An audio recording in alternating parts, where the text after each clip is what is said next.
Oh, don't you love the pregnant pause of waiting for technology to let you know whether it's going to work or not? And we got verification, which means we are live on a Tuesday night for Talk Time with TJ, Triple T, number 239, July 28, 2026. Here we are. Thank you so much for joining me. My name is TJ Zebel. I like to call myself a professional problem solver, which I always follow up with, no, I don't know everything. I just have a unique way of asking questions, have a huge desire to help people in any way possible, and I've got a great tribe to pick from for information, and I know how to use the internet. Scary combo. But here we are.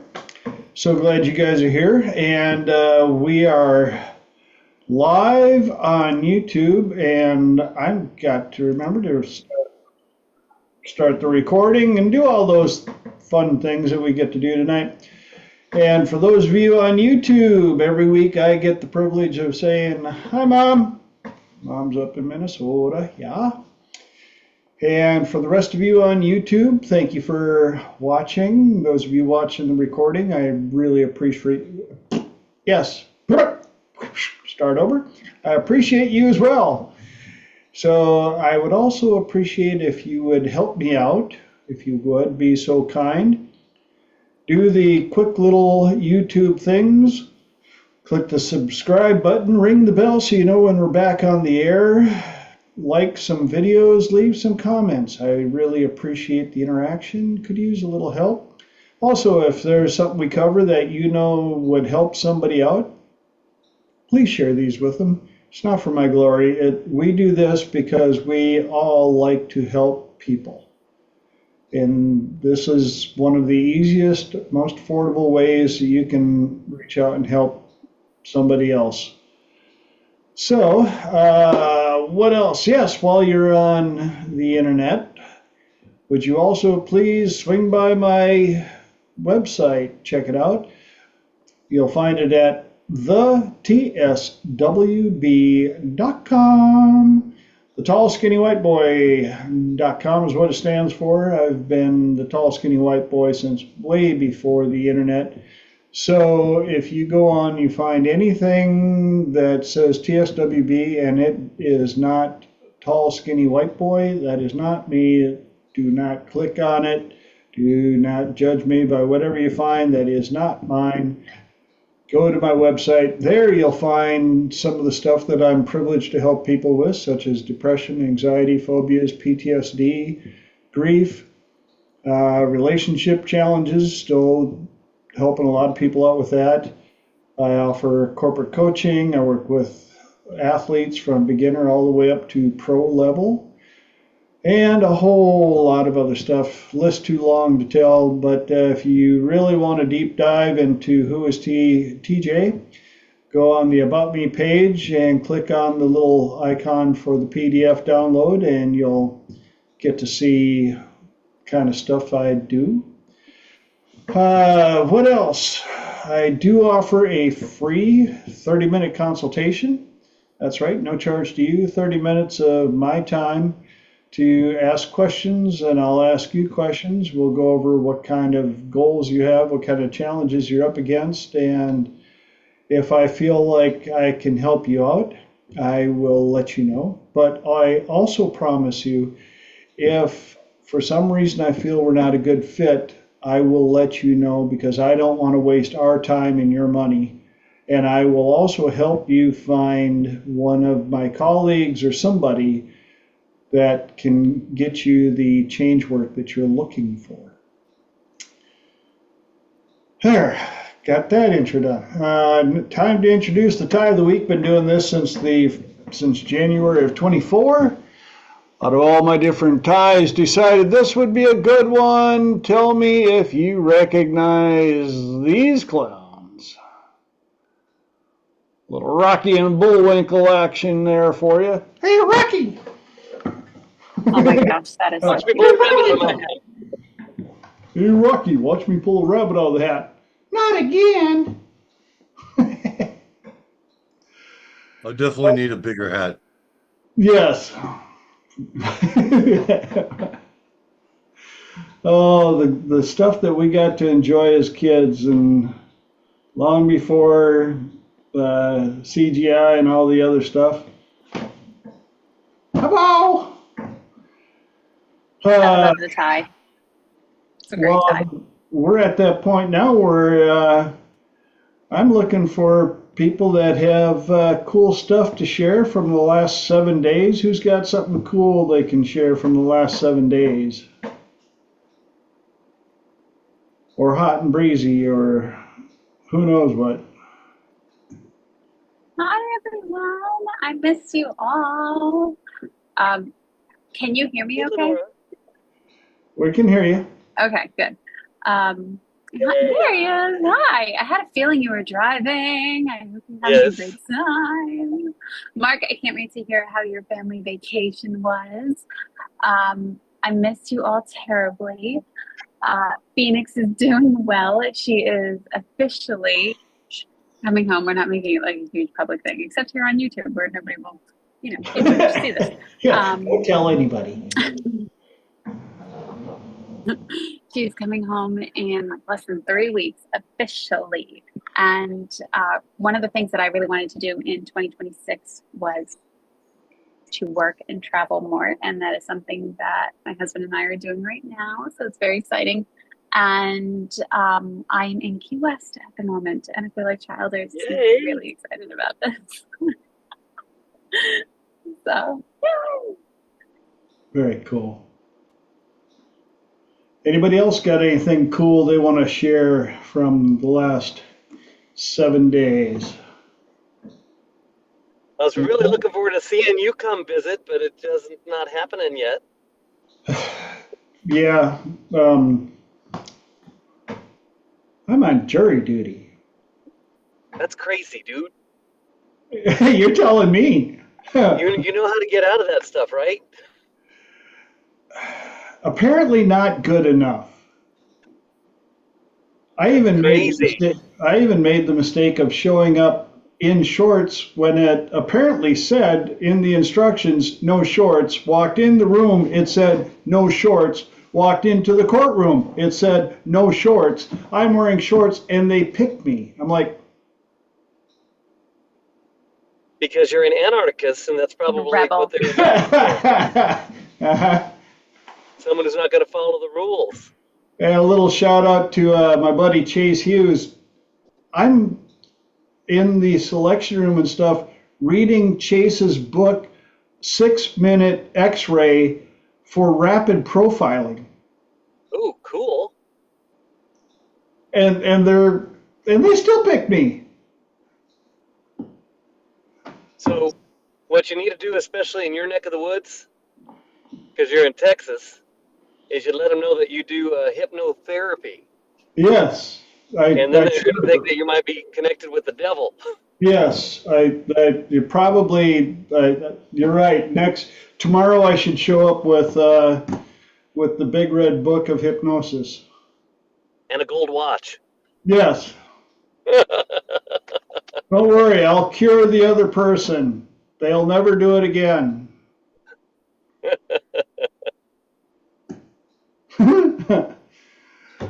Anybody else got any cool stuff from the last 7 days? Well, if not, then it's time for us to get into the topics of the week. And for episode 239, our topics are vacations, recipes, and identity. Oh my, yes, vacations. And so interesting that we have somebody on vacation at the moment while they're listening and joining us. And those I'm excited for this topic because I don't consider it vacationing. But I'm very excited to hear other people's perspectives and what you have to say on this topic. Well, those of you that know me know that I love going on this is going to sound funny. I like going on vacations, but I don't mind going on any vacations. But my vacation is a little different than some people that I know. I have no problem. I could go to a remote cabin by a lake with no electricity, no internet, no cell service, as long as there's some chopped wood, because I know how to start a fire, and it's not 100 help me Jesus degrees. I could find a way to relax and rebuild. And don't get me wrong, I've also stayed in 5-star resorts and laid out on the beach on one of those queen-sized beach beds with canopy, and had wonderful people bring me beautiful beverages and super snacks, and I loved all that too. But there are other people that they just feel like, well, I could do that at home. I'm like, well, you can, but you can't. And they're the ones that have to be like, well, my favorite vacation is hiking to the top of Mount Everest.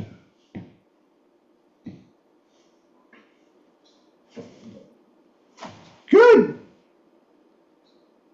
But when you do it, what's your mindset? Do you have to pick Mount Everest so that things are so grueling and dangerous that you have no choice but to focus on where you're at, what you're doing? Because if you lose focus, you could fall off the side of a mountain for a half an hour, and then hopefully they'll find you.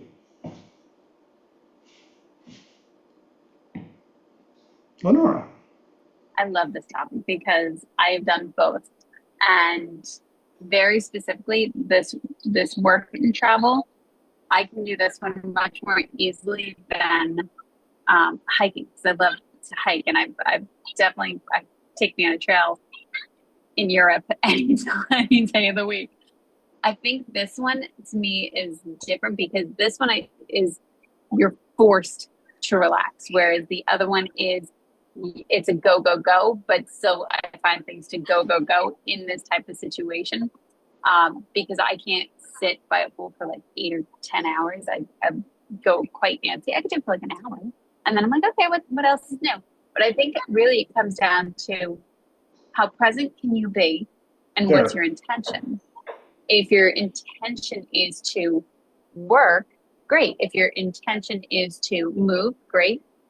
And can you be present in it? Like, there are some people here, and you could overhear the conversations, which is hysterical. And they're complaining about this, that, and the other thing.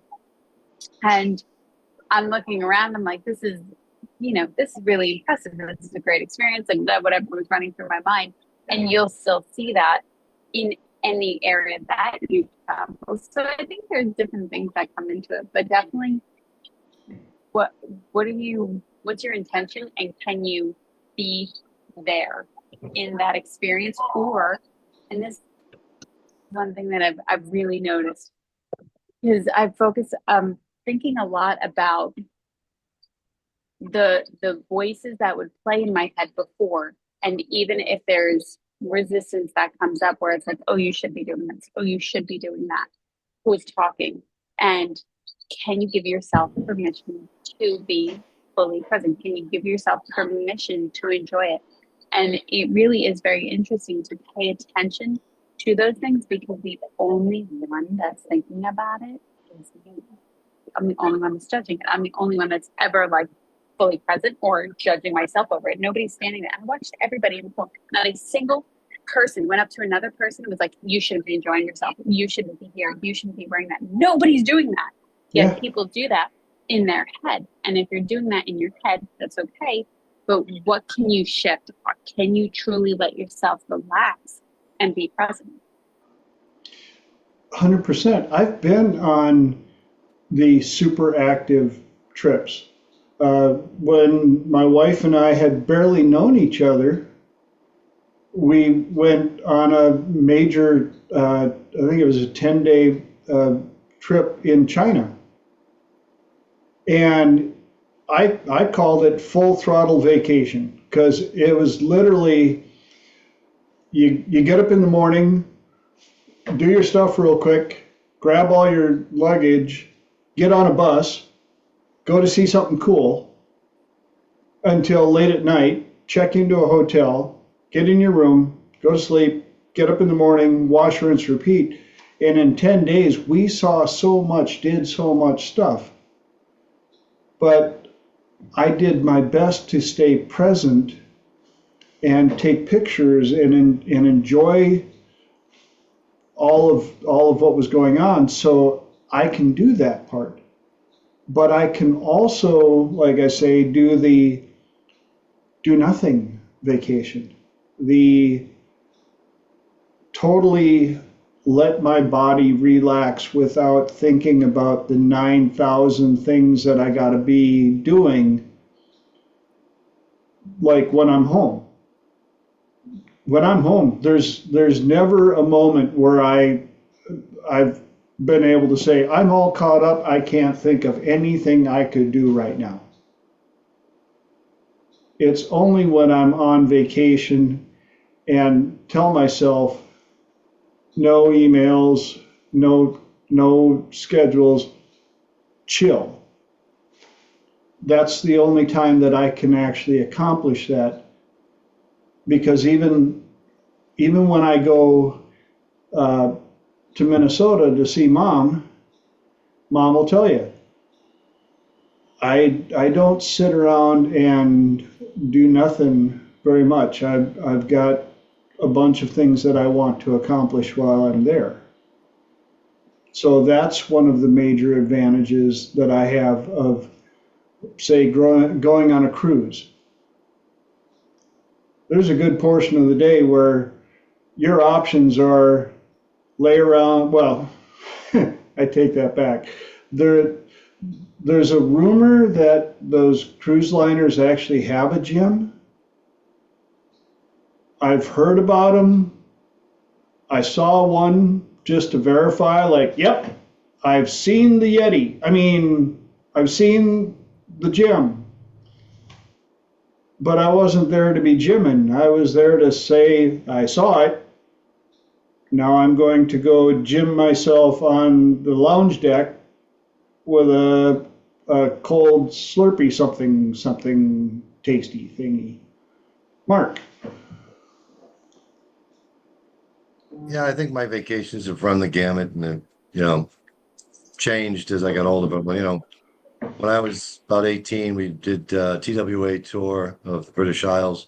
It was like 2,400 miles in 14 days.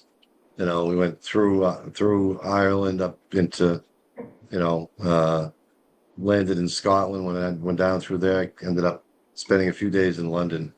And I have some memories of that, and,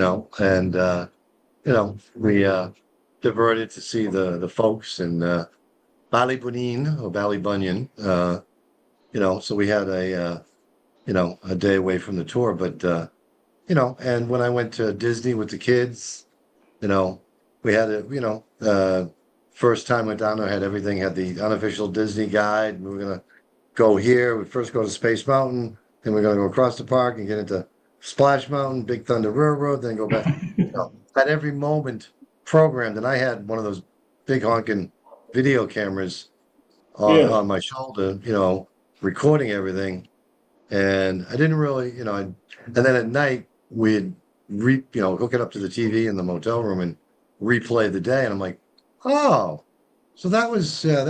And it was almost like I missed portions, but I got to see the replay later that day. So, and then, I've been to Italy, like I said, and like I said, I became a little bit more laid back, but I've had exciting vacations, and I was in Jamaica and we got there a day late, but yeah, we were there for a destination wedding, and but after a couple of days, lying around, I just got so bored. I just started doing therapy with people. I just started talking, you know, and I was talking to this couple from the Netherlands, and I was telling them a few things, and they're like, "Where do you have your office?" And I'm like, "Well, in Massachusetts, Well, if we lived in Massachusetts, we would come see you, you know."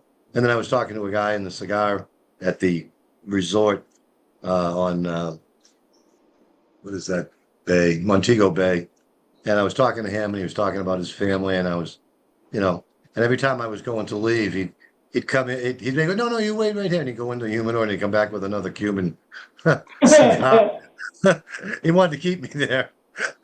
But after a couple of days, I was so bored, I was ready to stick needles in my eyeballs just to have something to do.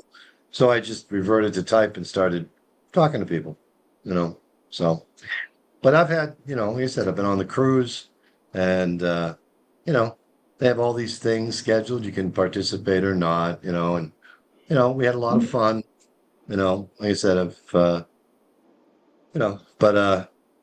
vacations. I just came back from 2 weeks vacation, and this was family coming in for 2 weeks. Like, we didn't have more than a day to, at the end, to ourselves. We had one day where nobody was showing up, so we didn't have to entertain or amuse or, provide. We had a lot of fun, going out to dinner with family, and that was great. We had a great time, and but it wasn't one of those laid back vacations, it wasn't one of those ones where you could just, unwind, unbutton, unzip, and just chill out. There was always people there. We had, and then that was a lot of fun too. So, like I said, I've run the gamut, of, the laid back vacation, but the active vacations, I said even going to hypnothoughts was a vacation for me. Yes. Getting out of your comfort zone, and letting, so anytime you can get out of your comfort zone, again, to me is a vacation. So yeah, a couple of weeks down the Cape, I started to,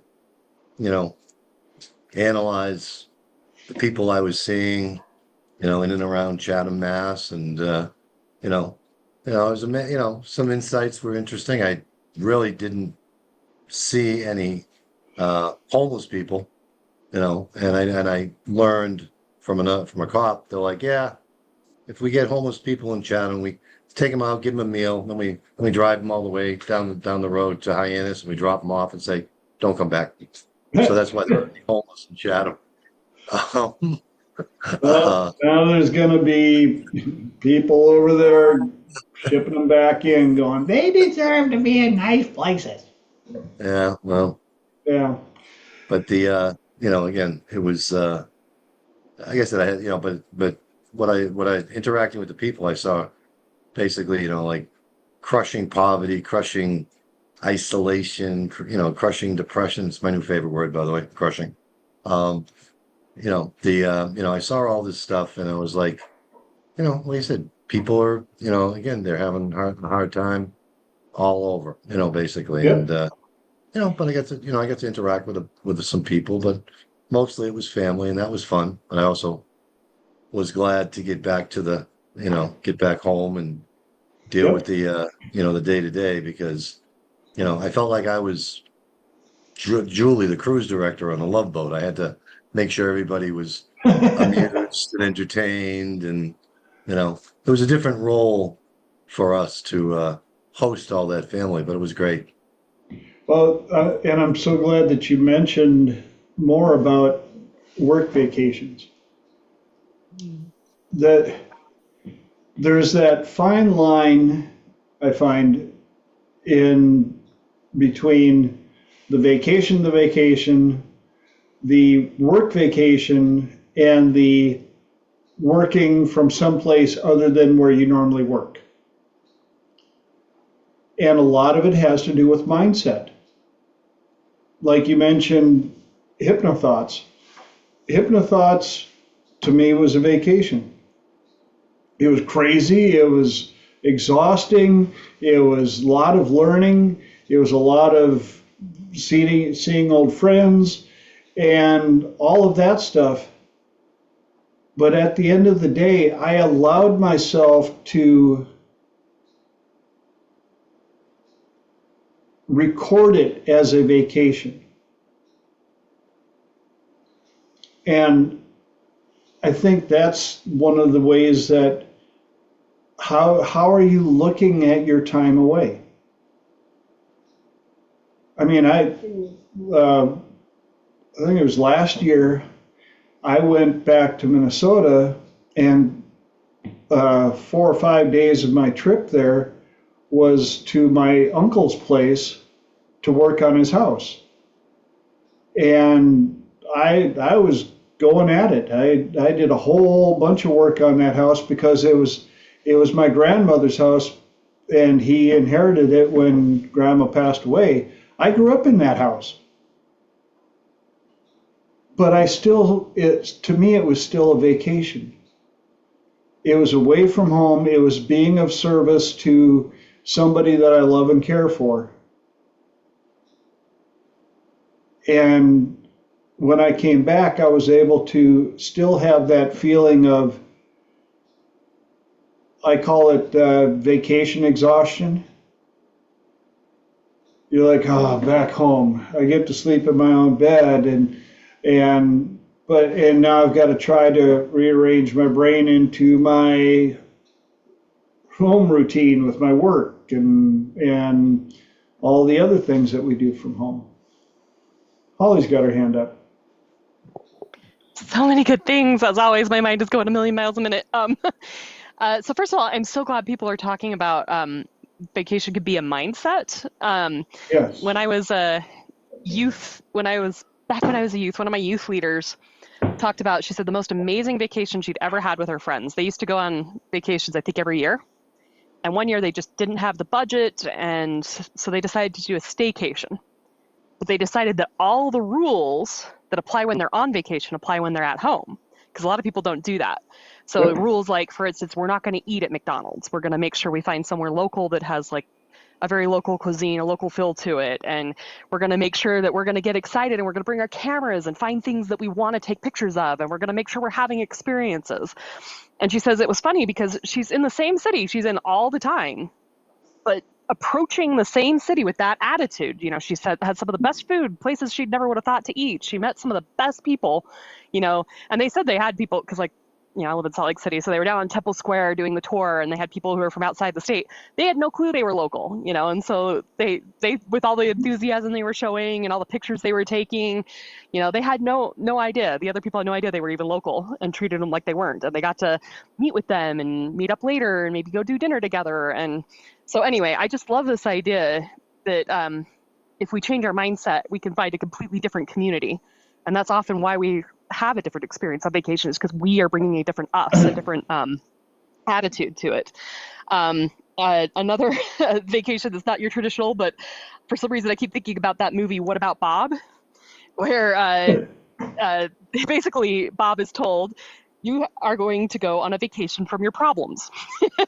Now, I know the movie itself, you know, like they turn that not necessarily into the most positive thing, although it's hilarious.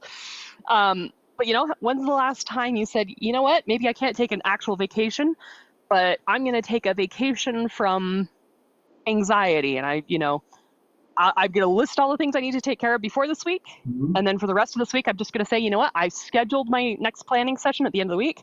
I'm going to take a vacation from anxiety this week. Mm-hmm. Or I'm going to take a vacation from people walking over my boundaries. You know, maybe I'm just going to take a vacation from screen time. Maybe I'm going to take a vacation from my phone. And it doesn't even have to be a whole day. You know, back in the day when we had phones, how nice was it that, you know, you got your phone calls when you came home. You listened to all your messages, you returned them all. Yep. But you had most of the day to not have to worry about all of these things. So, you know, I think it's wonderful to think about these different kinds of attitudes we can have. Also, I was just curious, so I looked up the etymology, because I love etymology of words, where they came from. Etymology of vacation, it means to be empty, free, or at leisure. And it has a similar etymology to the word vacant, which I thought was very, very interesting because it made me think of, and I'm not talking vacant as in like nothing's going on, but just as in like a reset.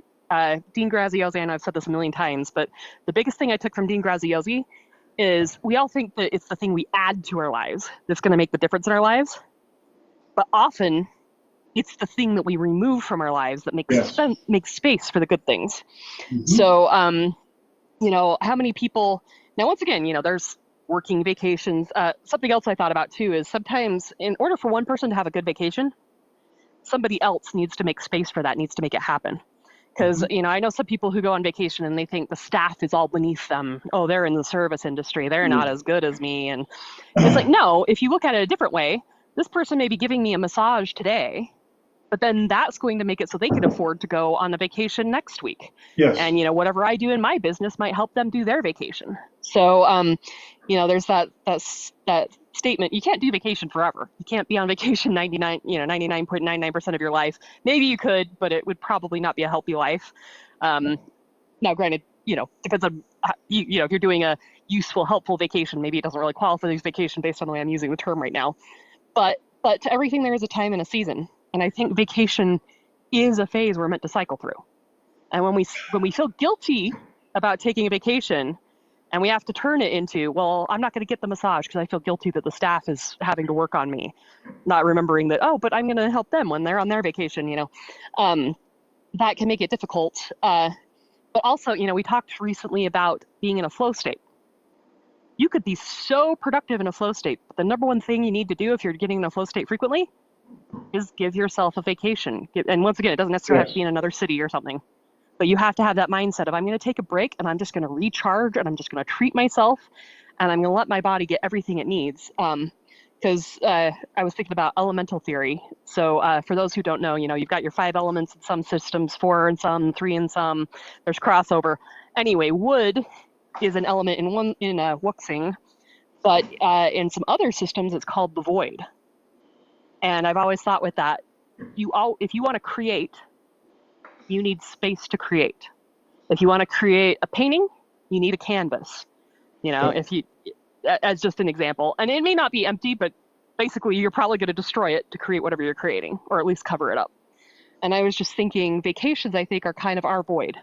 They're our chance to just sit back and create space so that we have the energy to create. We have the energy to serve. We have the energy to learn, whatever it may be.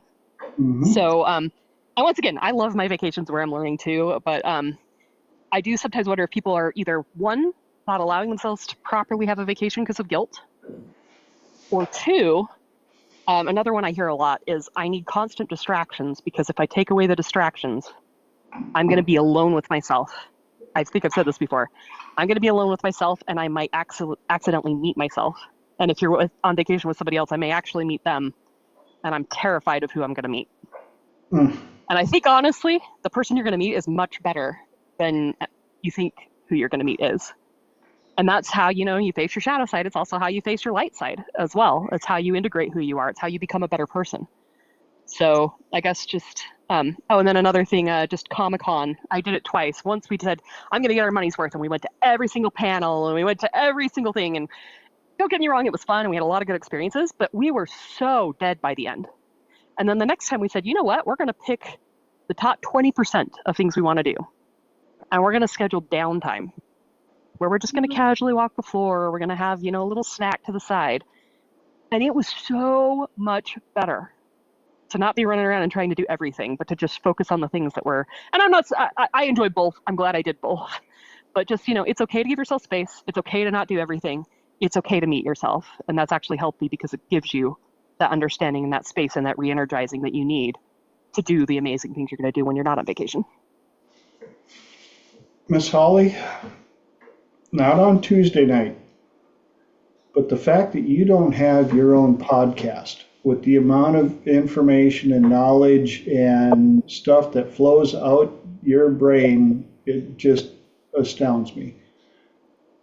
And I'm so glad you brought up, you're talking and my squirrels over there are like, And one of the things that popped up was how many people live in what could be considered, if not currently being considered, a vacation destination? Where I grew up is one of those vacation areas, lakes areas. I mean, the area around where I grew up, on when the weather's halfway's decent, not even decent, just halfway's decent, the traffic coming out of the Twin Cities on Friday afternoon is crazy. All heading somewhere, heading north, heading up to where we are. And then Sunday evening, everybody's migrating back to the cities. And my point about this is, I lived there. I've lived in Phoenix. I've lived in Florida. I've lived in a number of vacation destinations. Lived in San Diego for 15 years. And it took me a little while to realize I can be on vacation in the afternoon. But it oftentimes takes friends or family coming to visit on their vacation for us to go, hey, let me help show you how to vacation in my backyard. Let me take you to the beach that I never go to. Let me show you this amazing attraction that is 5 miles from where I live that I've never been to. Let me take you to this national monument that's 10 miles from my house that I've never seen, but I've been here for 12 years.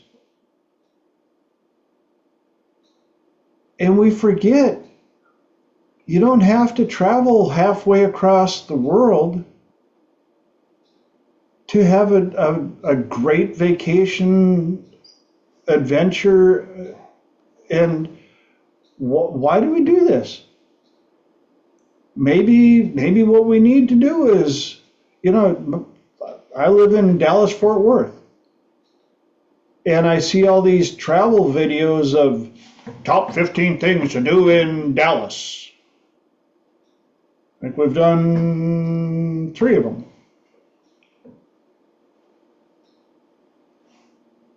Now I see top 20 things to do in San Diego, and I'm like,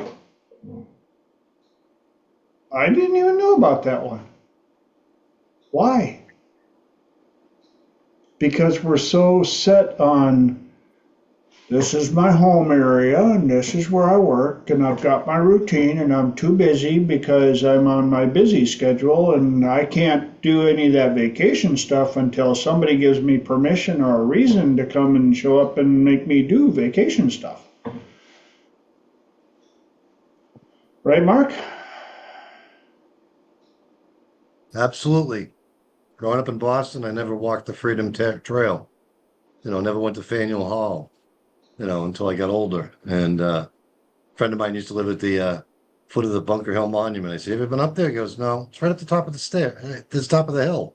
You've never visited? Anyways, I want to get my squirrels in a row here, see if I can keep them in line a little bit. Something that Holly talked about was about reminding me of the Aborigines in Australia. Every once in a while, when they feel like they've lost themselves, they go on walkabout, and they can be gone for months. Yeah. And they walk until they find themselves going walkabout, and and then they sit down and have a conversation with themselves. So it's what Holly mentioned about finding yourself, when you're on vacation. But I always say that again, sometimes life gets a little too intense. Life is here, okay? Mm-hmm. And people use other things to stop, try to cope with life, drugs and alcohol, but that just shoves it aside. And then they wake up in the morning and it's right back there. But our parents used to go on vacation, and, they would go on vacation. When they came back from vacation, life was at arm's length. And when a life's at arm's length, it's manageable. Yeah. So when so that's really, again, a benchmark for, like I said, when you come back from vacation, whatever kind of vacation it is, has life retreated so that it's out here and it's manageable? Because I don't care how many letters you have after your name, TJ. Yeah. Okay.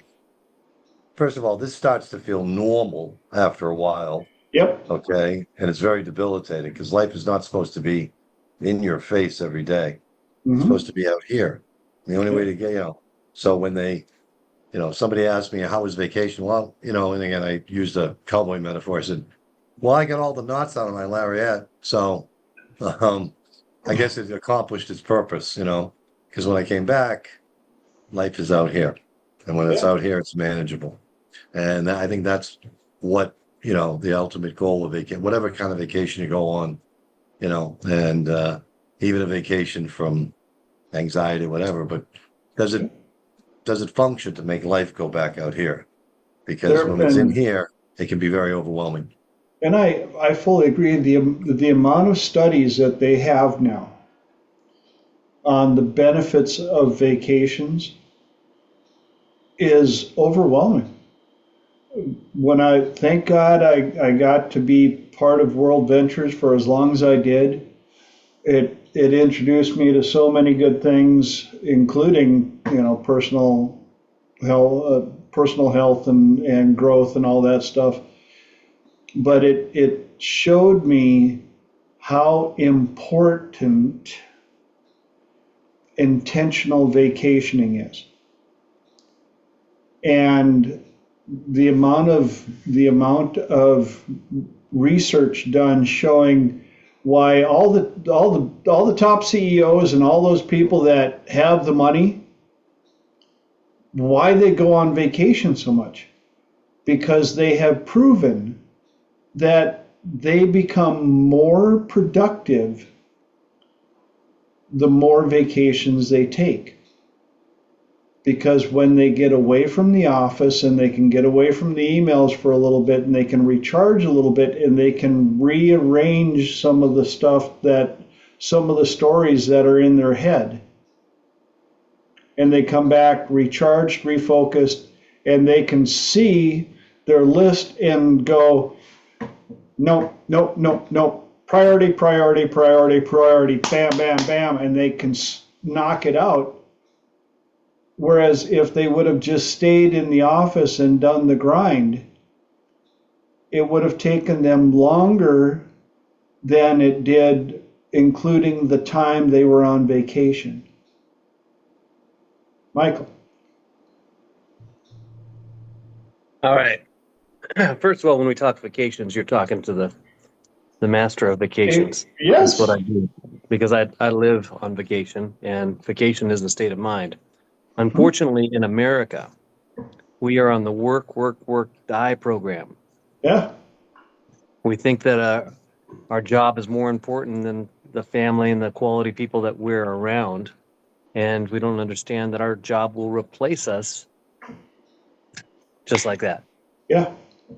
We are replaceable. In Europe, if our good buddies were on the line, who we love from Europe and England, they would say we get holiday. And holiday, they get a minimum of 30 days or more.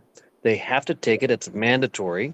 Yep. If in America we sell our time back, in Europe you sell your time back, you get penalized.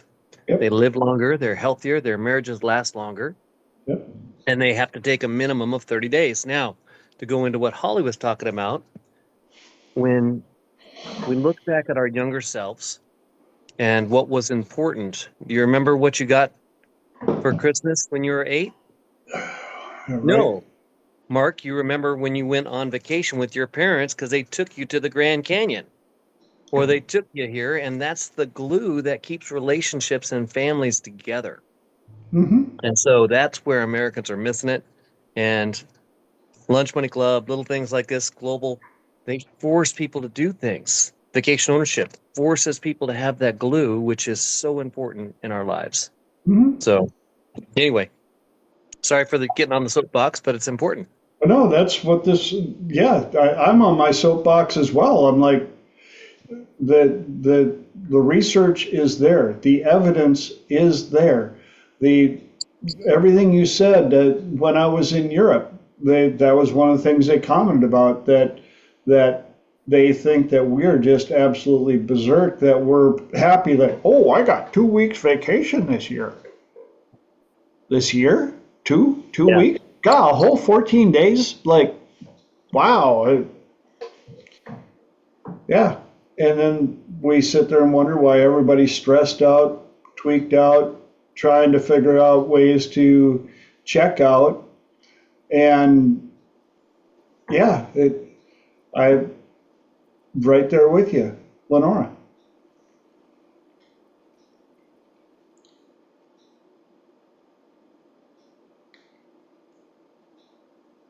Uh-oh, you I'm locked just up. on the iPad. Can you hear me? There you are. A bit better. Okay, good. I was saying I know how to unmute. I'm just on the iPad and I couldn't move fast enough. I put that we were all entrained and entranced, and I love this topic of conversation, and what everybody's been sharing is so good. And I really think it goes into an identity shift and recognizing that if you want to travel more, if you want something more in your life, you are either justifying why you want it or justifying why you shouldn't want it or you don't deserve it. You one or the other. And if we let go of judgment entirely, especially with, and it's so subtle, it's so quiet, and you really got to pay attention to the voices that are going off. Or like, oh, they're probably thinking.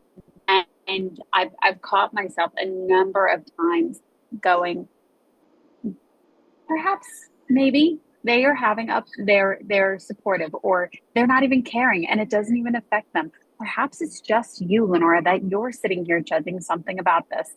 And I think that's really important to notice, because if you want more of something in your life, like you want to live your life every single day with the attitude of being on vacation and giving yourself that experience of, I'm okay. I don't have to rush to do everything. I'll get things done. And I'm also going to enjoy this moment while I'm here in this present moment, whatever it may be. Like, yes, we all have stuff to do. And we can all find ways to navigate it with either a neutral emotion or a happy emotion. Like, you don't have to get angry over it. You don't have to get angry over so many things. And it's something to really play with, I think, especially if you're trying to figure out, yes, I want a vacation more, but I shouldn't. And really, who's saying you shouldn't? I'm telling you, not a single person here has gone up to anybody saying you shouldn't be here. You shouldn't be enjoying yourself. You shouldn't be in the pool 4 days in a row. Not a single person. So it really goes to show us that we're having these conversations in our head because that's just simply how we've thought for so long, and that we don't even pay attention to it until we actually get into conversations like this, which I think are so important. And I definitely agree with, I love the idea of lunch money club, which is fantastic. And also, if it's simply something that you want to experience more on, good, great. Let's make it happen. Let's figure out a way. That is a very powerful thing, to have a conversation with somebody that's saying, good, yeah, not just cheering you on and supporting you, but really helping you pay attention to that. If that worry comes up, or what if this comes up, paying attention to those identities that you're falling in and out of yes, I can go out and do this, versus, ooh, I shouldn't be doing that. Okay, well, what's going on there? Paying attention to that, it makes such a world of a difference. And then it lets you be more present when you can just observe your thoughts or observe your experience. Yes, 100%. And while you were bringing that up, there are a couple of things came to mind. Was so many people get it in their head, oh, I can't go out on vacation, it's so expensive. Well, what type of vacation are you envisioning? It doesn't have to be super expensive. You have to have the mindset of, I'm going to go on vacation. Just like I said with where I grew up, it's not that hard to go on vacation where I grew up. Well, it's not a vacation if you can drive there in an hour. Says who? When we were kids, what was some of our favorite vacations? In the tent in the backyard. Telling spooky stories so that we could scare each other and not sleep all night. And be glad that we had a bed in the morning.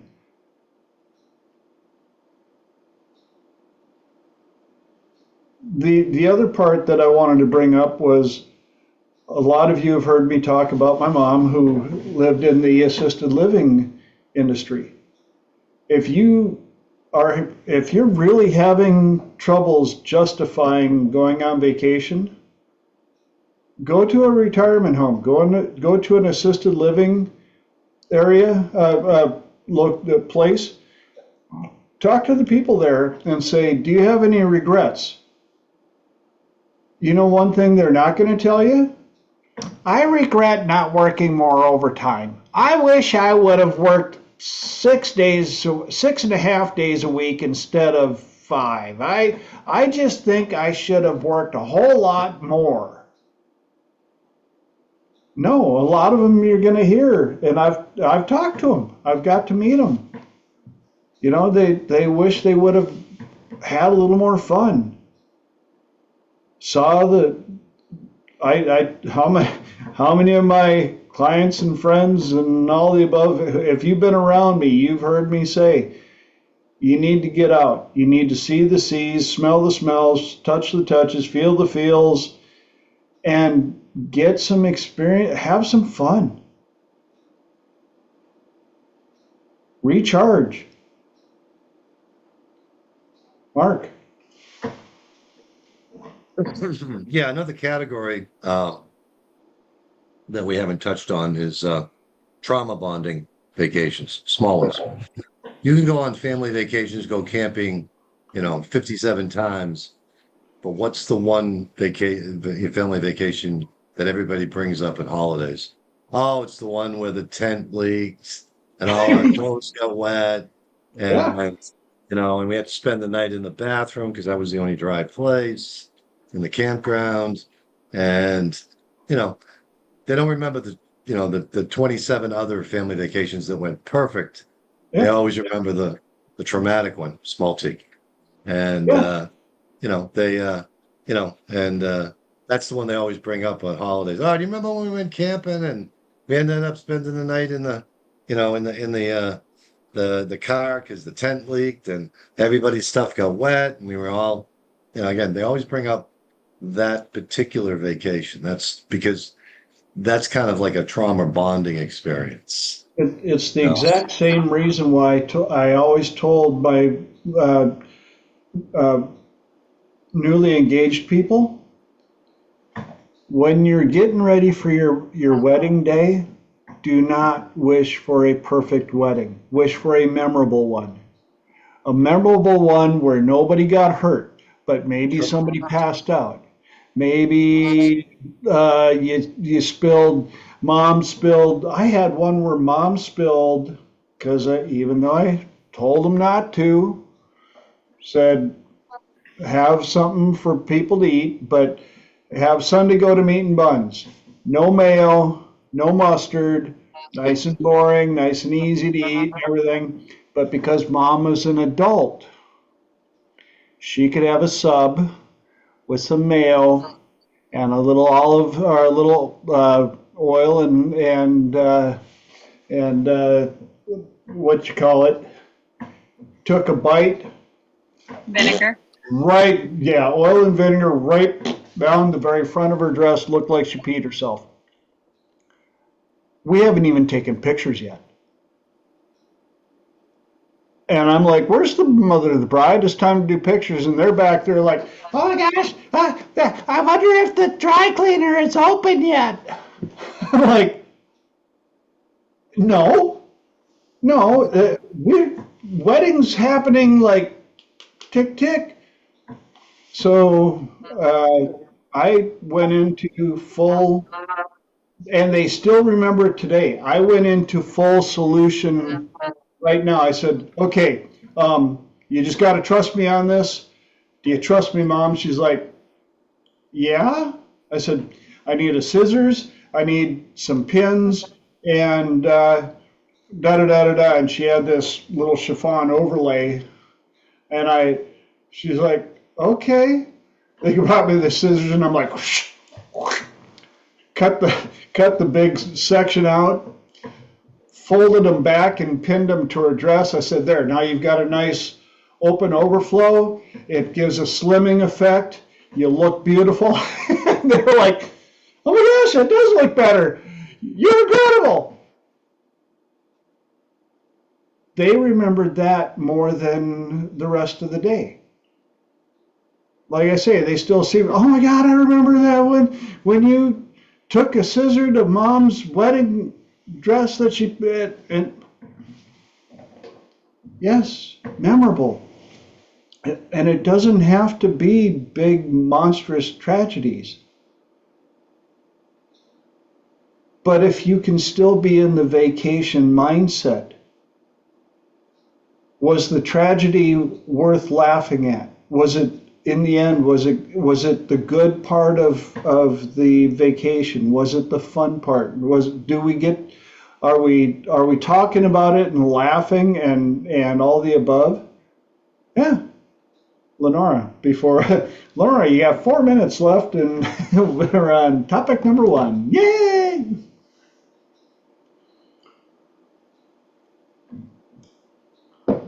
And you locked up. Did I again? You might have to turn your video off, Lenora. As much as we love seeing your beautiful face, we also want to hear what you have to say. Is that better? Yes. Any better? Okay. Yep. There's a video going around, and it said, or a reel, and it said, "We are alive. Why are we not running like we are on fire?" Yes. And it really just continues to echo in my head. And there's another one that I came across today. It says, "Dance before the music is over. Live before your life is over." And yes. I keep saying to my husband, we're alive. Like, this is your life.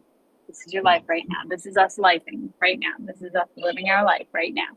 Reminding him that it's about being present and enjoying the moment and recognizing, like, this was something that we wanted to experience, and we took action and we created that experience so that we could enjoy it. And that was something that I think is so important to recognize, because you could easily come to this place and people could say, oh, but yeah, you're working. And it's so, I get to do both. Like, how cool is that? And it really comes down to perspective. All the more reason it comes down to your language and how you define the way you want to live, how you define what a vacation is, how you define what adventuring is, what you want more of in your life or what you want less of. Even I love the idea of taking a vacation from anxiety or taking a vacation from overthinking. Like, how cool is that? Whatever gets you to your outcome and however you want to word the sentence, as long as you get the result that you want, that is the only thing that matters. Yeah, 100%, 100%. And with 1 minute left in this hour, I'm going to put a challenge out to you guys. Now, I know Mark just finished vacation. Lenora is currently on vacation. And I, last weekend, was up in Minnesota visiting mom and doing a class reunion. So I called it a vacation because that's what I do when I go out of town. But I want to challenge all of you to come up with another, even if it's a quote unquote 5-hour vacation. Can you find something close enough for you to change your mindset? Find a new restaurant. Research the area around you. Pretend that you are now a travel agent for somebody that's coming to your place, And you have to do research.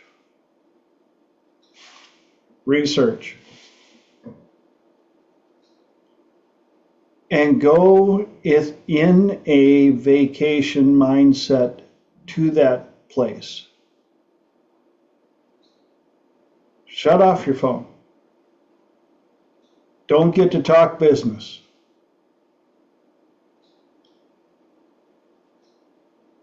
If you can find a good enough deal on a hotel that's half an hour, 45 minutes away,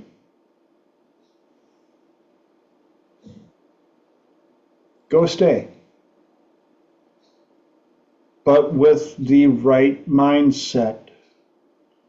Allow your body to relax. Allow your body to enjoy the novelty. Enjoy seeing the seas, hearing the hears, smelling the smells, tasting the tastes, and recharge. And that brings us to the top of the hour. We made it through one of 3 topics.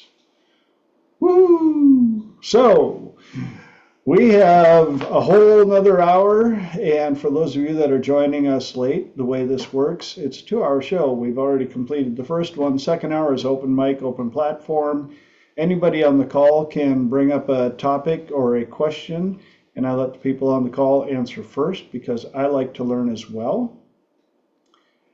So, who's got something to start off the second hour with? Come on. I know you guys got questions. We also got there, Lenora. Yes. Hopefully you can hear me. Yep. What is something that each person has wanted to do in 2026, and how is it going?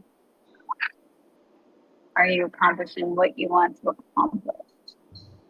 And it's not A, how can we help you? And B, what is it that you wanted to accomplish? What do you want to experience more of? Okay. I'm asking for others to chime in.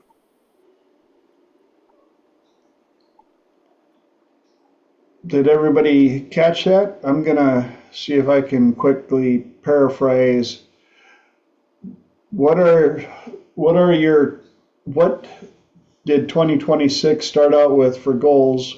Where are you at on it? And what would you want to accomplish with the rest of the year? Is that about right? Okay. Mike's got his hand up. So my business is a little slower this summer just because of the heat. A lot of people are staying in and not going out very much. I have a 20-year-old cherry tree that I finally had the opportunity to catch the harvest. And I harvested 12 gallons of cherries off of it. I know. So I have pulled the bits out of some Maraschino of cherries for everyone. them. They're a tart cherry for pie and jelly and stuff. So I will have enough to not only make jelly and jam, but I'm going to do my first cherry wine. See how it turns out. Awesome. Oh my God, that sounds amazing. You want another crazy suggestion from a bartender? How's that? Get yourself a good sized bottle of decent vodka and another bottle to split it with, and 2 half bottles, but fill them with your cherries. And then top it off, and then let it sit for at minimum 6 months. But after a year, that is some of the best cherry vodka ever. I had a great cherry tree in my backyard in my first house in Minnesota, and I did that. And the cool thing is, I still have the bottle with all the cherries in it, because I would pour some out and then refill it with vodka and pour it out. And after a while, it couldn't keep up. But those cherries, I know for a fact that they're going to be quite tasty. And I would not eat them if I was not ready for consuming alcohol because they are loaded. That sounds amazing. Thank you for the advice. You're welcome. Anybody else got any? Holly's got her hand up. I'd completely forgotten about this, but Mike reminded me of this. So I got one of those when I grew up. We always had, gardens and everything, and I've been really sad I didn't have a garden because I live in a condo. But I decided I wanted to try to grow some kind of food some way. So I went down the rabbit hole on that, and I found these. Many of you have probably seen them before, but they're gosh, what are they called? They've got little like slots where you plant every single plant, and it like has pumps that water them and lights that keep them. Yeah, I got one of those, and I had a full crop of cherry tomatoes and also a full crop of lettuce, and I actually got to eat those, and it was just so nice to actually be able to grow plants in my house. It was so much fun. So, and that actually was a goal at the beginning, and I thought that was a goal that I'd never be able to meet. So I was very excited. It was kind of more of a dream than a goal. Very cool. Very cool. Mark. Yeah. Again, goals that, beginning of 2026, I wanted to get healed from my, leaky valve. And I think I've been able to do that. Yeah. Get my blood pressure under control. It's when the doctor took my blood pressure, it was like 127/75. And he said, yeah, I'll see you in 6 months. So yeah, that was a goal that I was able to accomplish. As far as like Holly, I planted some onions and topsy-turvy tomato plants, and there's still I've got a couple of tomatoes on it. I don't think it's getting enough sun, but being able to grow something again is also one of the goals, to have some kind of a mini garden. And I had the lettuce that I used in salads. That was great. And still waiting for those tomatoes to ripen though. But as far as and like I said, goals, get a lot of stuff done here at the homestead, and I've been able to accomplish a lot of things with that. I've been things that I set out as goals for the year, they're well on their way to getting accomplished. And so yeah, I think in a lot of respects, having a great time on vacation was a goal, and building the anticipation for that, and having family around, that was mission accomplished, and so yeah, that like I said, things that I wanted to see done by the end of the year, I'm either have accomplished or well on my way to getting straight, square, and even. So Very cool. yeah, and I think you always have to have goals. They focus us, and to even if they're not, again, if you're spending a lot of time focusing on your goals, like I said, again, you got to have a lot of, and yeah, the you got to make time for yourself. Yep. And I've been able to do that. So again, another goal. So very cool. And I know I can see the illustrious Dr. Duncan sneaking around outside his shop there, but he also got into growing some stuff as well. It's been a good year for cherry tomatoes all around. We had them here too. Yes. I still got a few more coming up, but they were delicious.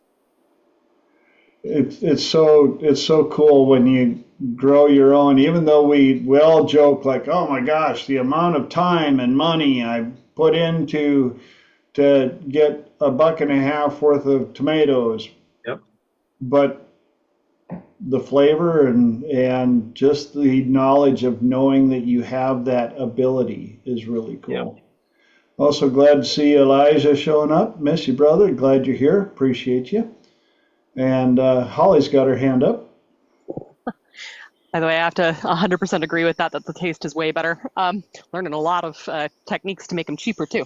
But anyway, I will say, talking with our goals and things we've been working on this year, I have kind of another unusual goal that, so, I think I've told everybody I've been interested in astrology lately. I still don't know if I believe it or not. I'm leaning towards believing it the more I get into it.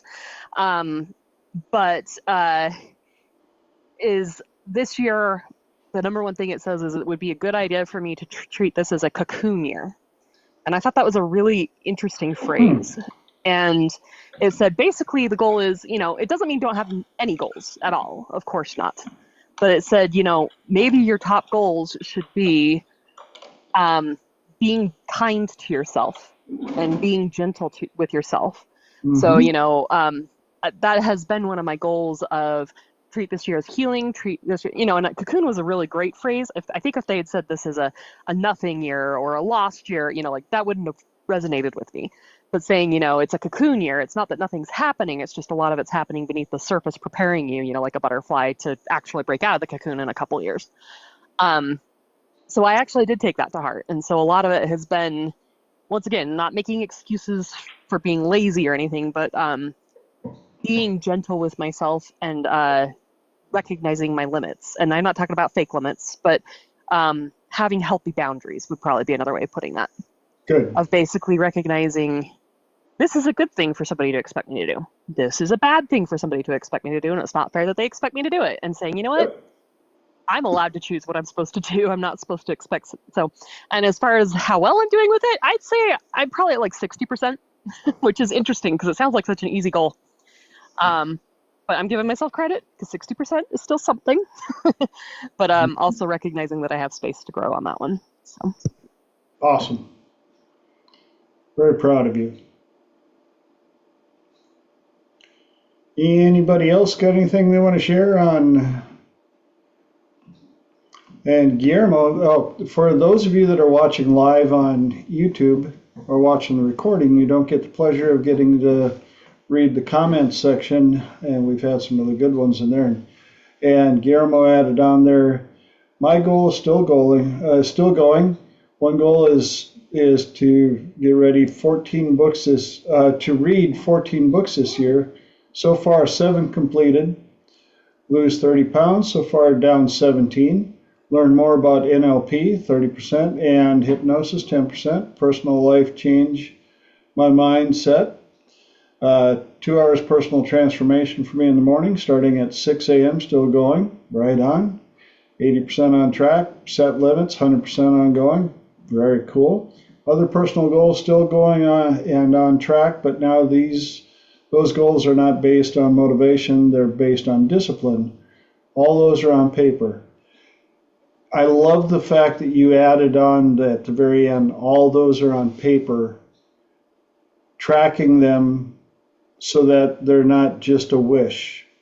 They're something that you're able to track and see your progress. And without that, it's really hard to find out how well you're doing and whether or not there are areas where people can help you. And I think that's another big part of goals and goal setting. A lot of times it helps to share with others because that brings it out in front of you. But you can also get people to help you when goals can get challenging. Time can slip away in a heartbeat. And I've seen a lot of people that they, of course, When do they make the big, amazing goals? New Year's Eve, this is what I'm going to do, all the above. And they make it a whole 5 weeks. Just ask anybody who their favorite gym gets completely run over by all the new fitness people that are going to transform their bodies in the year. And 5 years later, 5 weeks later, they've got their gym back to themselves. So kudos to you, Guillermo, for having all of those written down so that you can track them and for the progress you're making. That's awesome, man. I appreciate it. Anybody else? Hey, cut it out. Yeah, working on it. I have a celebration I can share. My older son, Spencer, I might have mentioned him to you guys. He's special needs on the spectrum, whatever you want to call it. He's 38. He 2 weeks ago, I don't know if I told you this, he broke his ankle. I don't know if I mentioned this to you guys. Yeah, I know you knew, TJ. Yep. That was a couple of weeks ago, and he went to a hospital and then went to a second hospital for surgery. And then they moved him up to a rehab place up about a half an hour north of me. And this morning he was taken to another place where they took off the cast. He shattered his left ankle like in 5 places. He was at his dojo. He wasn't even on the floor on the mat. He was on the floor playing with some kid, and he lost his balance, and he basically sat on his foot. And he's a little overweight, so he just crushed his ankle. And I saw he showed me today they took new X-rays, and he looks like, remember that show, The $6 Million Man, or whatever the Schwarzenegger film is. Yeah. Oh my God, it's so wild. Plates and screws, probably, I don't know, a dozen screws, a bunch of like short ones, and then one long one that goes through from the left to the right through his ankle, and holding these 2 plates together. Oh my God, amazing. So after he went there this morning, he finally got home. So that's a celebration. He's home, and he's got all new paraphernalia there, a wheelchair, a walker, a thing to go over the toilet. I found a shower bench that you sit on and then slide into your shower and sit there and get showered. You got that almost brand new for free on offer up here. Yes. Yay. So my point is that I of course watch what I'm doing all the time, especially now, and it's amazing, like how you be is how your life is in here and out there. How Yeah. you are being, you're seeing outwardly as well, right? And other people are responding in kind, if you're in a good mood and you're courteous and grateful, appreciative. I tend to see that out there. All these 4 different places my son went to, I spoke to doctors, anesthesiologists, nurses, occupational therapists, physical therapists, nurses, transport, ambulance drivers, you name it. And from start to finish, it was just a magical experience. Everybody was so professional and so nice and passionate about what they do. And now he's home and he's healing and he's in good spirits. He's going to have a nurse, an OT, a PT, and an aide come in at different times during the week to help him, do exercises and to bathe and so forth, and eat and like that. So I'm just celebrating that. It went really, really well, considering there were alternatives. It could have gone differently. Yeah. So I just watched myself respond to all of these things going on, and watch that old part of me that would go, oh, this sucks. I have to take my time now to do all this stuff. My schedule has changed and I got to rearrange my time. And none of that happened. I'm just kind of going with the flow and just going, okay, there are no mistakes, embrace everything. There's always gifts within everything, especially the things that we judge initially that, worst case scenario, oh my God, he broke his ankle and it's going to be horrible. And how is he going to do this and that? So just embrace it all and expect the best to happen. And it's not just myself, but it's other people who are involved. I just sense that by being a certain way, you're affecting other people, and you see yourself, I think, in certain ways, you see yourself in others as well. So that's my celebration. Yay! And I like the way you brought up the way you're being is how people are seeing you. And I think there are so many people out there that don't get that concept. And they try to not only make the world react to their life, but they also try to fake it.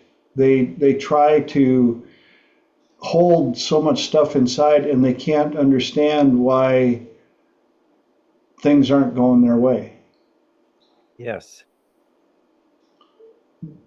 Those of you that know me well, what are one of the famous things that I like to teach out of all the stuff I teach? In the quantum of possibilities, best case scenario is just as much probability as worst case scenario. The one that you'll see the most is the one you look for and feed the most energy to. Yep. Life still happens. There are still things that aren't all that great that happen. But you can have two people have the exact same tragedy happen to and watch them react completely different. Yep. And the results in the end are different. Absolutely. Yeah. Yep. Well, you're just lucky. Am I lucky because I'm just, or am I lucky because that's my mindset? Which came first, the chicken or the egg? Did my luck come first and then my mindset that accepted it? Or did my mindset go, you know what, I'm a lucky person, and then I started getting lucky? Honestly, I don't care. As long as you reach that point to where you can enjoy life. It really is up to us, right? Yeah. It's like, it comes down to something very simple. It's how you decide who the heck you want to be, how you want to feel. You have choice, you have power. You can decide how you want to think, how you want to speak, how you want to act. You can replace the old shit that used to run you, or maybe it is still running you. You can replace that. Nothing is written in stone. Yeah. It's up to you. You decide. You decide that, and like you said, it's all energy. If you decide I'm going to be happier, accepting, I'm going to embrace what happens. I'm going to keep my awareness very high. That's how your life is going to respond, or you're going to get that energy back, as opposed to, oh, this sucks. I'm a victim. Oh, what am I going to do? I'm just, oh, why is God treating me like this? Whatever, Asking all the wrong questions. Why Yeah. does this always happen to me? And your subconscious is like, whoa, you want a list. Now we're going to show you how that list is all pertinent so that you can be right. Yes. Yep. Yep. Yep. And I'm so aware of words now, the power of words and how words are misconstrued. It's like I'm hearing on a different level. I hear words, and I've been like training myself for this for quite a few years. And now it's like I hear these words, and like you said the word tragedy before, right? Mhm. That's a noise that we made up to mean something, you know? Tragedy. So what's a tragedy? That's your initial judgment based on your past, your conditioning. Yeah, sure. My son breaking his ankle, you could look at it as a tragedy, but it's like that's reality. That's what happened. I can Yes. label it as a tragedy or a gift. I mean, I know there are gifts within that somewhere, and I saw it happen when he's such a sweet soul, my son. He doesn't have a bad bone in his body, and he just affects people like he because he's so sweet and kind, and he lost my train of thought there for a minute. Squirrel came by and grabbed my my anyway, we words. So I listen to words. I listen to words like tragedy, and I go, okay, perhaps. But within that, oh, I know where I was getting is that within this supposed tragedy, he affected, and this has happened with him hundreds of times. When he affected other people in a very positive way. Yes. He brought out their passion, their love, their empathy, their skills, their desire to help others. Right. Yeah. So where's the tragedy in that? Yeah. It's like that old story of the farmer whose son, The Chinese farmer, I was going to bring it up. farmer, right? His son broke his ankle, and the army came, taking all the young men to war, and the father kept saying, "What did he say? Maybe, Yeah, or maybe. we'll see." Something Oh, like that. what great luck you have because the horse showed up. Maybe. Mm-hmm. Then the kid falls off the horse and breaks his ankle, and they're like, "Oh, what poor luck you have." He said, "I don't know, maybe. Yeah. Yep. We'll see." And then, like you say, the army shows up, takes everybody but his son. Right, because he had a broken leg. Yeah.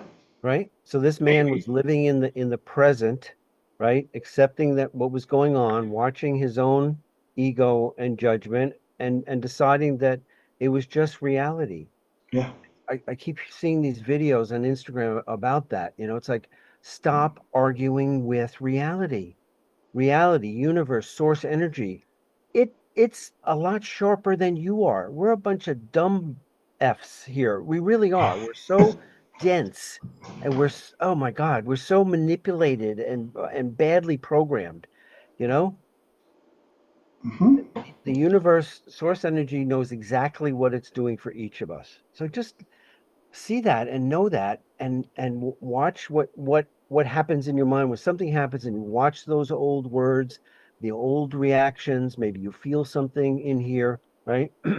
And you decide powerfully how you want to be in response to it. Not right or wrong, just accepting of it and looking for the gifts that are there, that are there. And we got to say a quick adios to Lenora. Thank you so much for taking the time while you're on vacay. Have a great rest of your vacation. We'll see your smiling face back here for the 240s, like you said. Nice.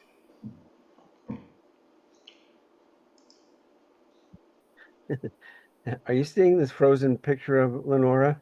Yes, it's awesome. Well, she looks like an old school singer. Oh God, Gloria Estefan. There you go. On stage. Yes. That's funny. Oh, there Not she is. fair. Hi, Gloria. I hope you all have a great night. It was so good to see you all. Stay well. I'm sending you all happy thoughts, and hopefully my face isn't freezing anymore. No, it was a good thing. Not a bad thing. That was a compliment. Bye. See ya. Mark's got his hand up. Yeah, I was watching something over vacation. It's about the ancient Sumerians, and they believe that before you're born, you're basically shown your life, the highs, the lows, the triumphs, the tragedies, and you're asked, are you willing to accept? The story's not, the end of the story's not written. I mean, you have a lot of choice and free will in there, but basically you're asked the question that before your soul is born into a body, are you willing to accept these things, to learn the things you need to learn in this particular lifetime? And if you say yes, that knowledge is purged, and then you're born into a body, and then you go through your life and you experience these things, and then at the end of your life, when the first breath exits you, you go to a place and you again are judged based on how you dealt with all the things that, again, at some level you knew, you didn't. It's hidden from us when we're alive, but all the triumphs, all the tragedies, and you were given a choice. Okay, in terms of, are you willing to accept all the bad stuff to get to all the good stuff, and call it, it's not fate or destiny, because you have a kind of a wide latitude whether or not you accept something or you fight it. Are you grateful for all the things that you've experienced in this lifetime, and what did you draw from it? And that adds to the sum totality of whatever else, your soul, I guess. So My question on that is, there's a few things that have happened. I'm like, if I plan this out, what was I thinking? well, you didn't plan it. You just, again, they showed you the path. You were given a wide latitude within that path. Are you willing to accept this particular path? And you were given a choice. Yeah. And like you said, it. So that's why I think that everything that happens is supposed to happen. The highs, the lows. Yep. We may not be smart enough to know why things happened, but the positive things, like family, is that you have to be grateful. You have to have that gratitude that Greg's talking about all the time, which is great. That mindset that, the highs, depends on how you look at it. The lows can be highs, the highs can be lows, but, if you, face the future with a good heart, and I think your heart's in the right place, Greg, that you, like I said, you accept the journey that Yeah. you were, that you were offered. Yeah. I think isn't that the ultimate gift, that we're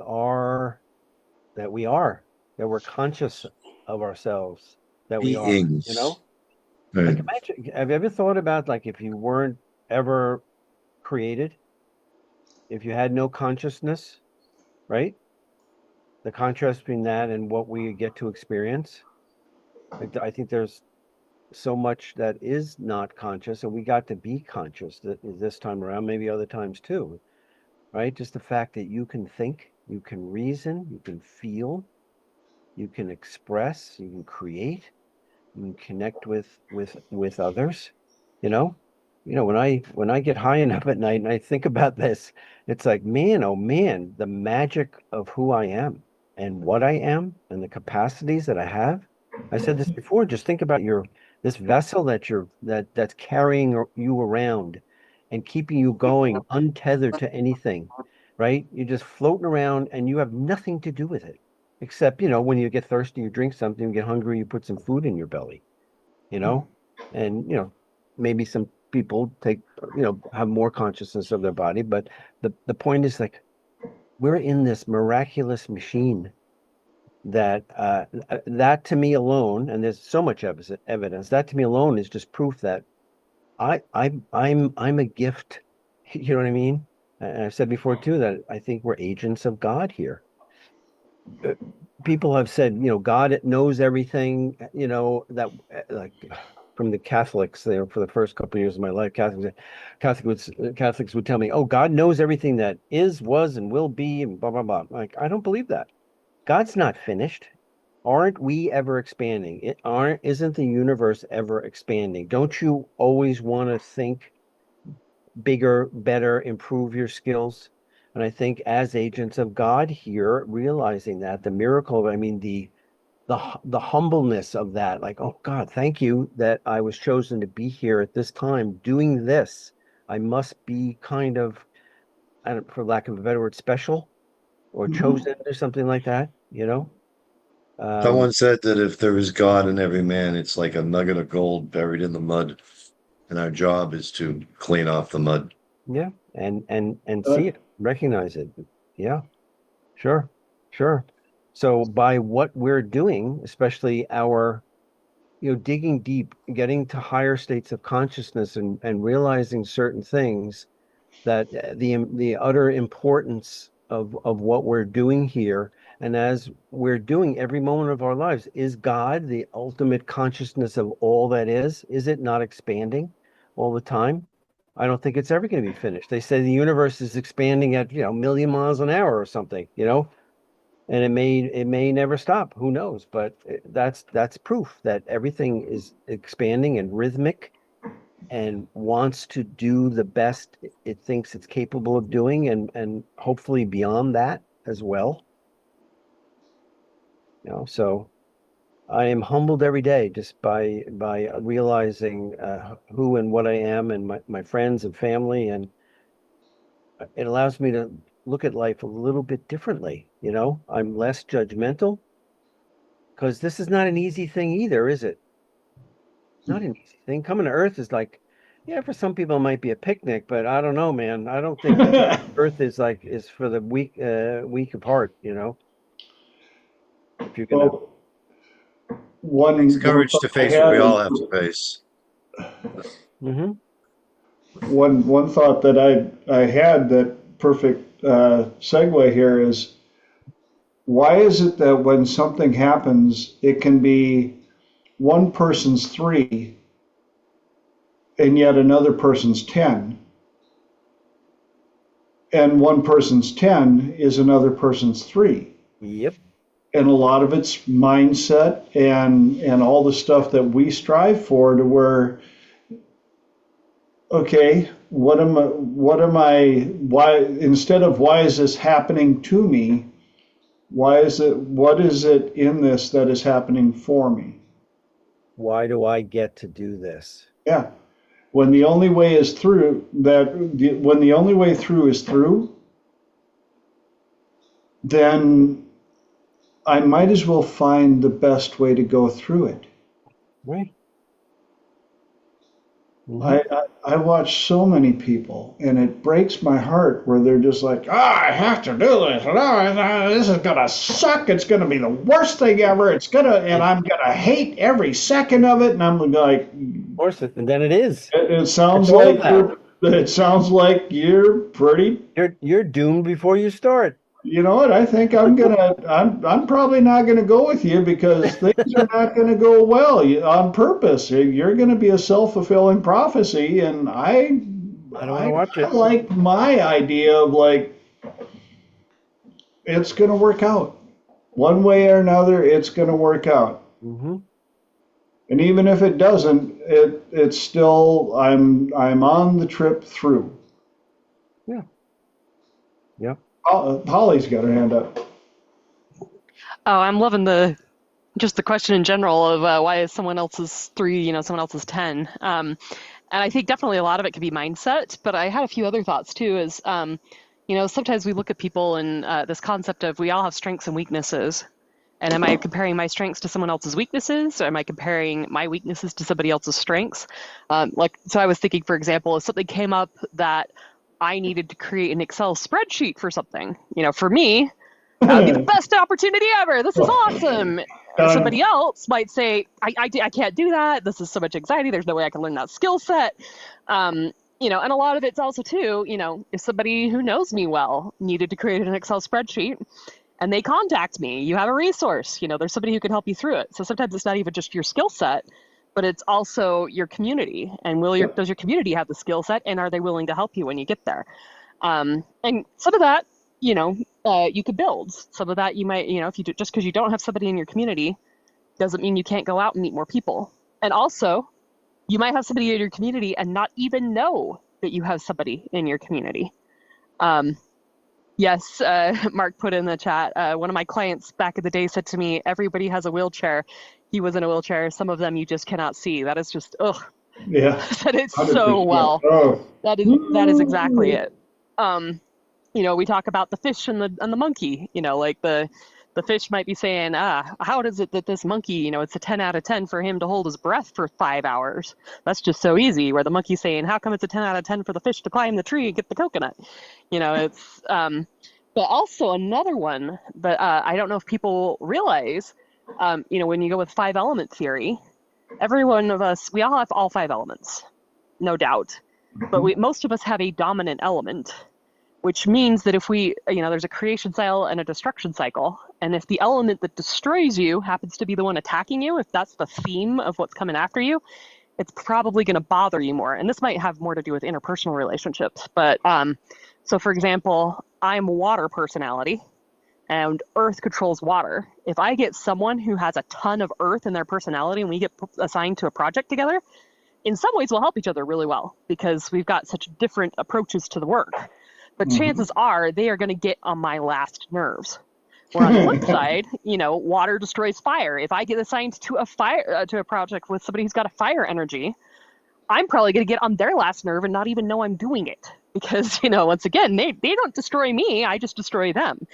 So, like the metal person, a very common one is the metal person and the wood person. The metal person is very exact and very bossy. And, you can see those prominent cheekbones a lot of times will give you a metal personality, and the wood person feels like they're the axe chopping them up into tiny little bits with all their bossiness and with all their exactness when they just want to get out there and move forward. So I think it's, yes, sometimes it's is it my strength, is it my weakness, who's in my community, what do I have? Sometimes it's mindset, but I think it's also fair sometimes to just say people have different personalities. This is just one example. Maybe, somebody's really extroverted and somebody's really introverted. That's going to change, what is hard for you and what is easy for you. Do you love public speaking? I'm going to you have to give a presentation at work. Some people are going to be like, yay, that's the best thing ever. And from what I hear, it's not a ton of people, but there are people who are like that. And some people are going to say, I think I might have to quit my job because I don't think I could get through this. And they're going to be in regular, panic attacks and crying episodes. And I do think, getting down to our designed life, some of those may be by design. Maybe the reason we're having panic attacks and crying attacks and anxiety is because it's triggering something inside us that needs to heal. And we're supposed to be reaching out to our community to support us. We're supposed to be going deep and figuring out why it's bothering us so much. So I think there's a big difference between saying the big question is not so much, why is it hard for you? Why is it not hard for you? The big question is, when it's hard for you, do you lean into it and ask for help, or do you hide from it? Thank you. That's the big difference. Right there. Because one of the things that I bring up a lot of times with my clients and my students, when they're like, well, but it's so hard, and I remind them, no offense, there was a time in your life when you couldn't operate a spoon. And yet you learned. There was a time when you needed somebody to change your diaper because you didn't understand the concept of bathrooms and toilets. And yet I'm going to assume, because you don't smell like an outhouse, that you figured out that complex process. We've all come to a certain distance. And yes, there are some things that stop typing. Yes, I know there are things that certain people just can't do. I can't get pregnant no matter what they say. I will never have a baby out of this body. So yes, there are certain things, but the kind of limitations that I've helped people overcome when we started was their 10. It was a 10 to them. And when we got far enough down the road, they were able to look back and go, that was a 10. Wow. And when you do stuff like Guillermo's doing, where he's got his goals written down and he's able to track them and understand how far he's gone, and that the only way through is through. And the person who is only walking around the block one time, did laps around the person sitting on the couch with all the excuses why they can't do it. Somebody brought up that, the people that give, the people that I respect the most in the gym is the new out of shape person, overweight, that is out there, and they are sweating their butt off on just the treadmill on setting number 2. They're there. They're doing it under what are, as far as I'm concerned, harder conditions than the musclehead over there who has been working out since he was in the crib and doing all the mirror flexes and lifting all the big stuff, because that's his inborn identity. He cannot be away from the gym. And if he's making fun of the person who's showing up and 5 pounds is all they can handle right now, those are the ones I have way more respect for. Holly. This kind of actually goes with exactly what you were saying. So 2 other points. First of all, a lot of people think, there's a difference between saying, can I do it at all? Or I have to do it a specific way. So for example, going with the wheelchair example, can a person in a wheelchair be a lawyer? Absolutely. But might they need a wheelchair ramp to get into the building? Maybe. Or even more important, if somebody says, I want a lawyer without a wheelchair because I think that's not aesthetically pleasing. That is not going to be your client, because that's not an expectation that's reasonable to have. But that doesn't mean you can't be the best lawyer in the world just because you happen to have a wheelchair. That's not an actual, it doesn't have to be done, the beautiful way that you're not allowed to have a wheelchair because you need to pretend that you don't need one. But also, I was just, the area of proximal development is where you do the best work. And some people, going into the gym, they think if they go into the gym and they can't lift, the 900-pound bar the first time, that means I can't do it, I'm giving up. And sometimes it's not just the person, it's the other people around them that are saying, well, how dare you even try? You're not lifting the 900-pound bar. And so a lot of times when we see somebody who's struggling and they're not moving forward, and they actually want help, which is a big deal. Sorry. The big question to ask is not necessarily, are you challenging yourself? You got to find where the challenge is right. So for some people, yes, they're not challenging themselves enough. They need to take it away. They need to take away the safety net so that they'll pay attention to the, the wire when they're walking across it, because the safety net gives them space to fall, so they're not taking it seriously.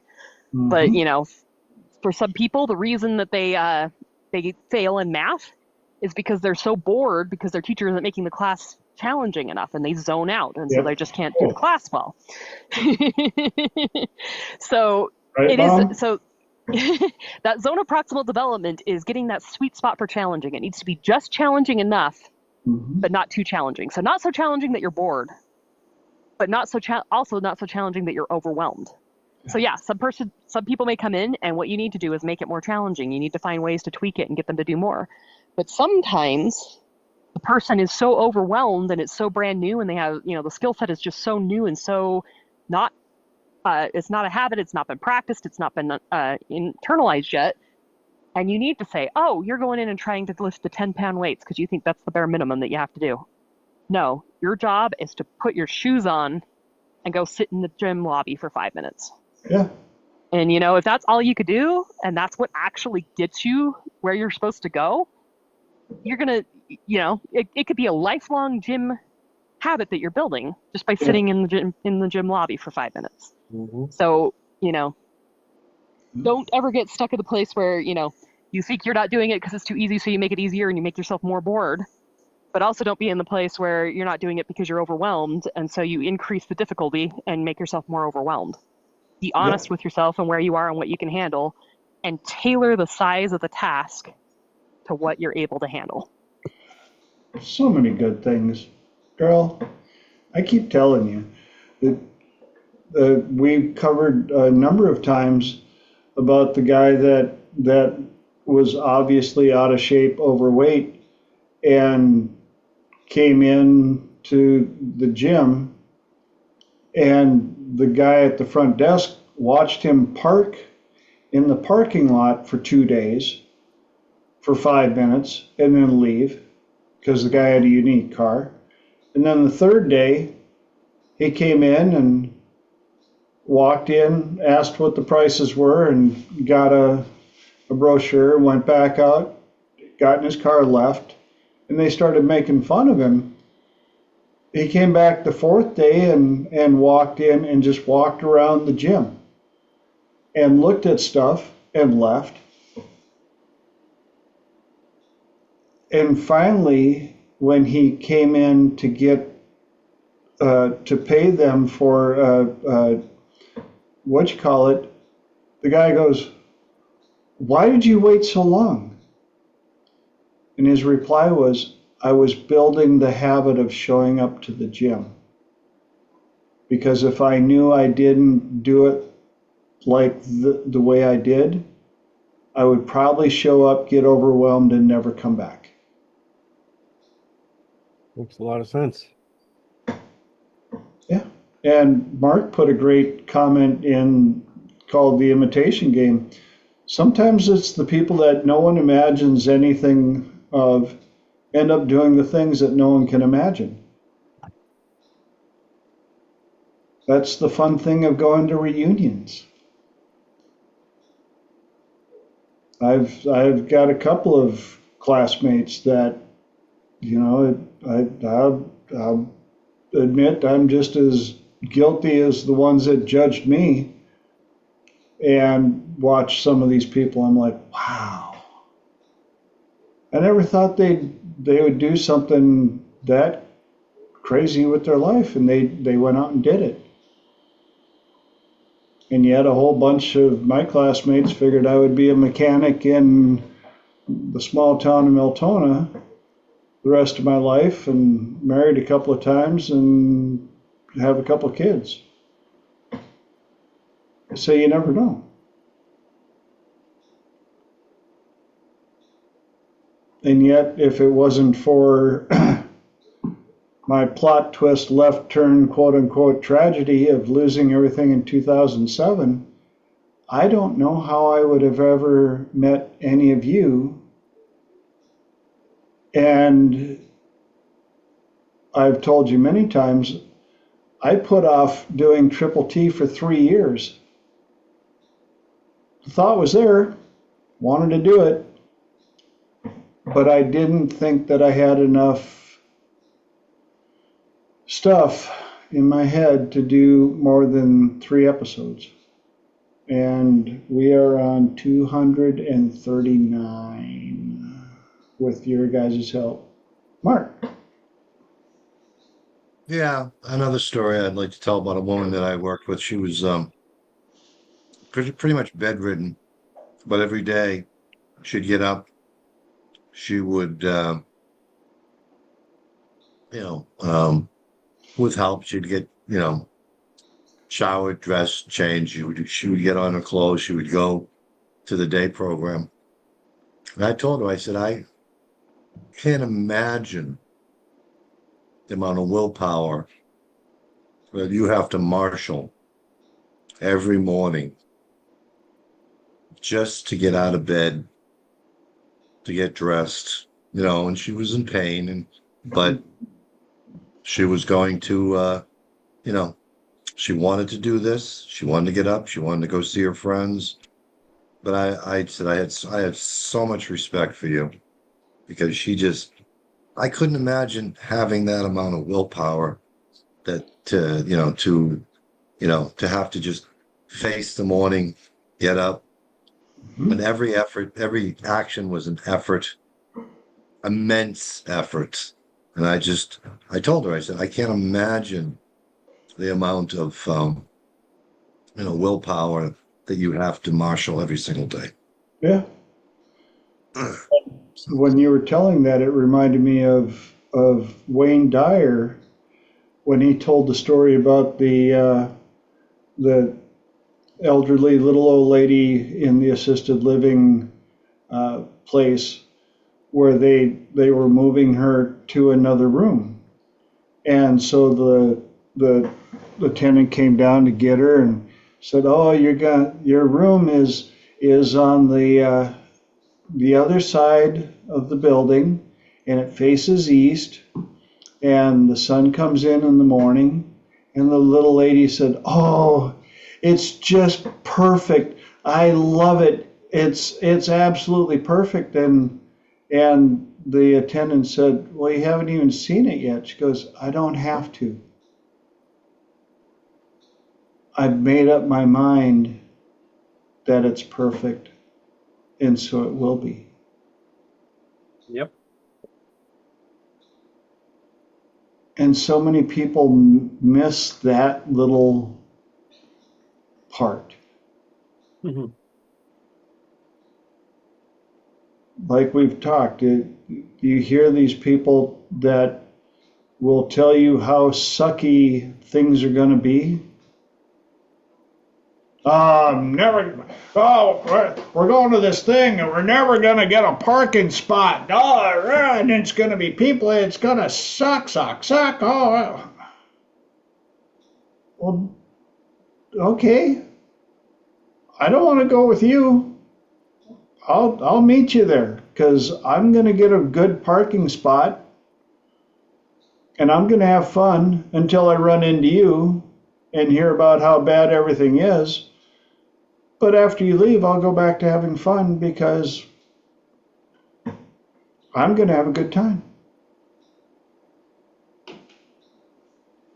We got 3 minis left. Any other ahas, epiphanies, comments you guys would like to share with the world before we close down yet another Triple T?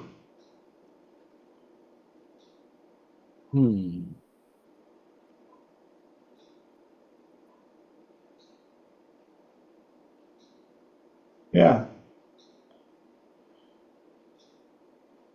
I just love, I want to thank you guys.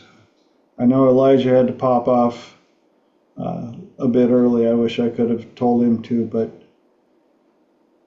it blows my mind that we've had these many 2-hour shows.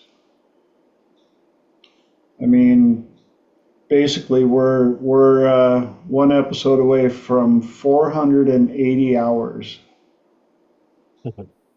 of content.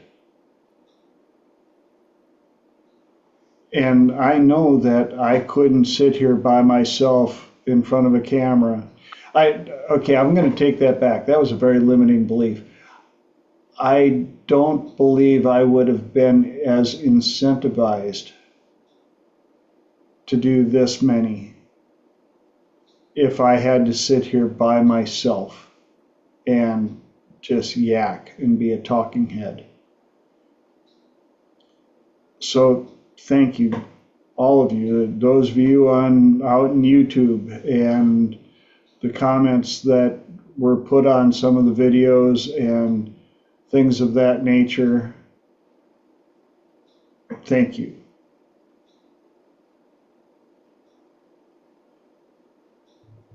And if there's no other comments, we might even close this one down a couple seconds early. Anybody else got anything they want to say? I think we'd all be poorer spiritually without Triple T and you, TJ. Thank you. Appreciate that. I matey. And thank you as well, Guillermo. And that also allows me to say thank you, Mom. Give me a good start. And here we are, and I get to say, love you, Mom, because she supports me as well. Mm-hmm. So, we made it to the top of the hour. another 2 hours gone and invested in. I hope that you all got some nuggets of stuff to take with you for the rest of the week. I hope that you guys have an awesome week. Go out and live life as full as possible. And love you all. See you back. See your beautiful smiling faces back here in 7 beautiful days. Till then, bye. Good night, Bye. peeps.